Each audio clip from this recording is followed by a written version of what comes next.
மூதறிஞர் ராஜாஜியின் சக்கரவர்த்தி திருமகன். அத்தியாயம் 6. வசிஷ்டர் வாயால். கோபத்திலும் சாபத்திலும் தம் தபோபலம் செலவழிந்து போனதைக் கண்டு விஸ்வாமித்திரர் மறுபடியும் கோரமான தவஞ்செய்வதற்காக மேற்கே புஷ்கர தீர்த்தத்துக்குச் சென்றார். அவ்விடத்திலும் பல ஆண்டுகள் செய்த தவம் நன்றாக முற்றி பயன்தரும் சமயத்தில் ஒரு நிகழ்ச்சி நடந்து மறுபடியும் கோபத்தால் சமநிலை இழந்து விட்டார். தம் புத்திரர்களையே சபித்து விட்டார். அதன் பின் இனி கோபத்துக்கு இடம் தரக்கூடாது என்று சங்கற்பம் செய்து கொண்டு மறுபடியும் தவம் செய்ய ஆரம்பித்தார். பல்லாண்டுகளுக்கு பின் பிரம்மனும் தேவர்களும் அவருக்கு தரிசனம் தந்தார்கள். கௌஷிகரே, நீர் செய்த தவம் பலித்தது.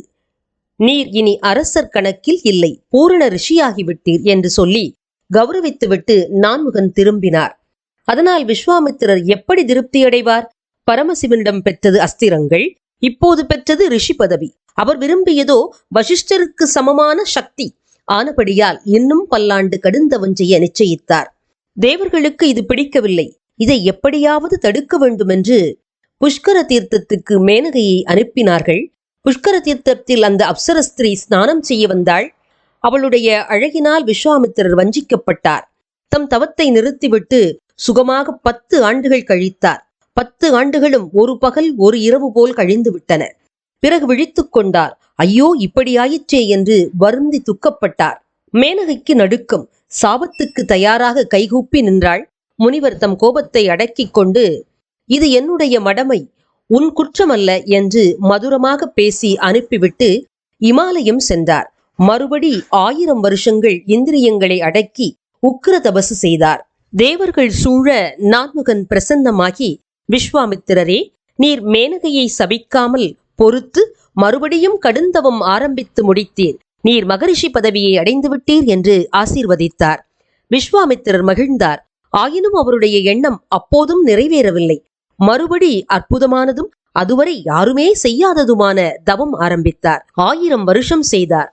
தேவர்கள் மிகவும் கவலை கொண்டார்கள். மறுபடி ஓர் அப்சரஸ்திரியை அனுப்பி வைத்தார்கள். ரம்பையே, உன்னுடைய தயவு வேண்டும். நீ எப்படியாவது விஸ்வாமித்திர ரிஷியை ஏமாற்றி அவருடைய தவத்தை நிறுத்த வேண்டும் என்று இந்திரன் கேட்டுக்கொண்டான். அவள் பயப்பட்டாள். ஆயினும் இந்திரனுடைய ஏவலை ஒப்புக்கொண்டு போய் விஸ்வாமித்திரருடைய மனத்தை கலைத்தாள். கிளம்பிய காமத்தை அடக்கிக் கொண்டார். ஆயினும் இப்படி மோசம் செய்ய வந்தாளே என்று கோபம் கொண்டு, நீ கல்லாகப் போவா என்று சாபமிட்டார். ரிஷிகளுடைய சாபம் அவர்கள் மனதில் எழும் கோபமே. எண்ணிய எண்ணம் தவோபலத்தால் உடனே சாபமாக நிறைவேறிவிடுகிறது. தவம் நஷ்டமாகிவிடுகிறது. மறுபடி உறுதியான தீர்மானம் செய்து கொண்டு அன்னவானம் பேச்சு மூச்சு எல்லாம் அடக்கிவிட்டு அதுவரையில் ஒருவரும் செய்யாத மகா தபஸை ஆரம்பித்து முடித்தார். இதுவும் 1000 வருடங்கள் நடந்தது. தேவர்கள் பலவித இடையூறுகள் செய்து பார்த்தார்கள். தவத்தை கலைக்க முடியவில்லை. விஸ்வாமித்திரருடைய உடல் ஒரு மரக்கட்டை போல் ஆயிற்று. இந்திரிய செயல்களெல்லாம் நின்று போய் உயிர் மட்டுமே இருந்தது. தேவர்கள் அனைவரும் விஸ்வாமித்திரர் செய்த தவத்தின் உக்கிரத்தால் தவித்தார்கள்.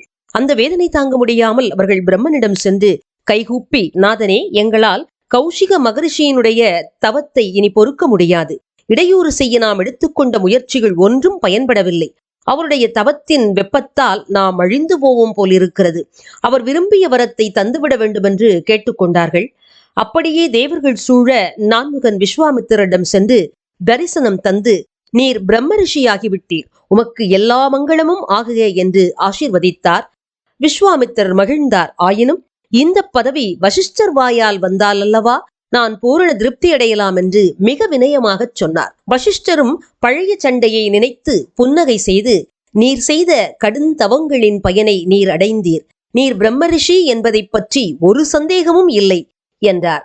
எல்லோரும் மகிழ்ந்தார்கள்.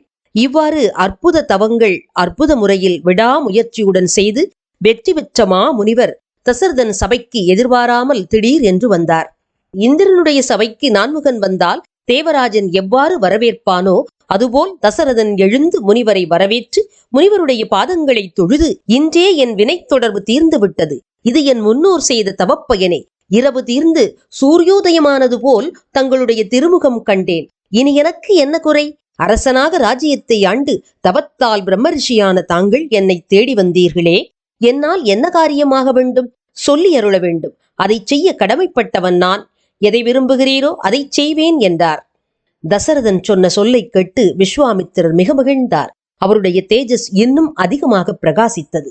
அரசனே, உம்முடைய பொன்மொழிகள் உமக்கே தகும். உம்மைத் தவிர வேறு யார் இப்படி பேசுவார்கள்? நீர் பிறந்த குலம் இஷ்வாகு குலம். நீர் அடைந்திருக்கும் குருவோ வசிஷ்ட முனிவர். வேறு எவ்வாறு நீர் பேசுவீர்? நான் கேளாமலேயே நீர் வாக்கு தந்து விட்டீர். அது என் இதயத்தை திருப்தி செய்துவிட்டது.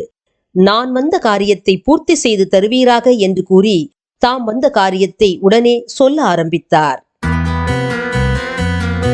இதுவரை கேட்டது மூதறிஞர் ராஜாஜியின் சக்கரவர்த்தி திருமகன், அத்தியாயம் 6. அடுத்த அத்தியாயத்தில் மீண்டும் சந்திக்கலாம்.